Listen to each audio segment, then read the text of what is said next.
মাননীয় রাষ্ট্রপতি মহাশয়া, বাংলার আদিবাসী সাঁওতাল সম্প্রদায়ের মানুষ খুব কষ্টে আছে, খুব যন্ত্রণায় আছে। এই ভুলভাল খবরগুলো আপনাকে কে দেয় বলুন তো? আপনি খুব ভালো, আপনার মানসিকতা নিয়ে আমাদের বিন্দুমাত্র প্রশ্ন নেই, কিন্তু যে জায়গার থেকে আপনাকে এই খবরগুলো দেই বা স্ক্রিপ্ট রেডি করে দেন, তাদের মানসিকতা নিয়ে বাংলার মানুষের খুব বড় প্রশ্ন আছে। বর্তমানে বাংলার আদিবাসী সাঁওতালেরা সারা ভারতের তুলনায় অনেক এগিয়ে, অনেক ভালো অবস্থায় আছে, কিন্তু বর্তমান এসআইআরের ফলে ওই ভেনিসের ফলে অনেকেরই নাম বাদ চলে যাচ্ছে। সমস্ত কিছু ডকুমেন্টস থাকা সত্ত্বেও তাদের পাশে গিয়ে একটু দাঁড়ান। আমরা আগেই বলেছি, আপনার মানসিকতা নিয়ে আমাদের কোনো প্রশ্ন নেই। রাষ্ট্রপতি পদের মর্যাদা আমরা সর্বদা রাখি। শুধুমাত্র তাদের পাশে গিয়ে একটু দাঁড়ান, দেখবেন বাংলার আসল ছবিটা কী ছিল এবং এসআইআরের ফলে কী হতে চলেছে সেটা কিন্তু ক্লিয়ার হয়ে যাবে। আপনি বললেন মমতা ব্যানার্জি আপনার বোনের মতো, খুব ভালো বলেছেন। মমতা ব্যানার্জিও আপনাকে দিদির সম্মান সবসময় দেন।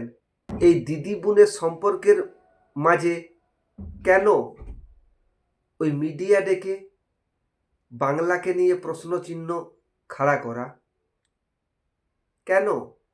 একটা ফোন করলেই তো পারতেন, বোনের কাছে সমস্ত কিছু জেনে নিতেন। আর আরও যদি ডাইরেক্ট জানতে চান, তাহলে আদিবাসীদের সাথে যাদের নাম এসআইআরের ফলে বাদ গেছে তাদের কাছ থেকেই পেয়ে যেতেন। আমরা সর্বদা সংবিধান প্রেমী যারা মানুষ, তারা সংবিধানের সর্বোচ্চ যে পদ রাষ্ট্রপতি পদের আমরা সর্বদা সম্মান করি, কিন্তু ওই বলেছি স্ক্রিপ্ট যেখান থেকে রেডি হচ্ছে, মণিপুরের স্ক্রিপ্ট আপনাকে পশ্চিমবঙ্গের বলে দিয়ে দিয়েছেন। ওটা পশ্চিমবঙ্গের নয়।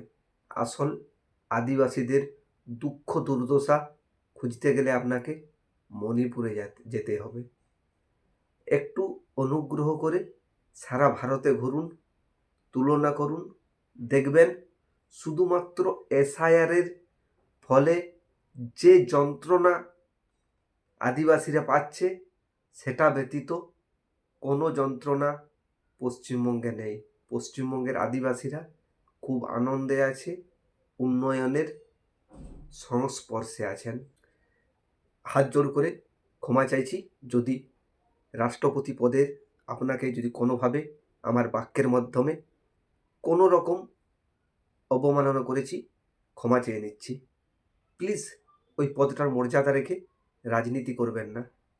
বাংলায় ভোট, মানুষ জবাব দেবে 2026-এ। যারা ভিডিওটা এতক্ষণ পর্যন্ত দেখলেন, প্লিজ ভিডিওটা শেয়ার করুন। জয় হিন্দ, বন্দে মাতারাম, জয় বাংলা।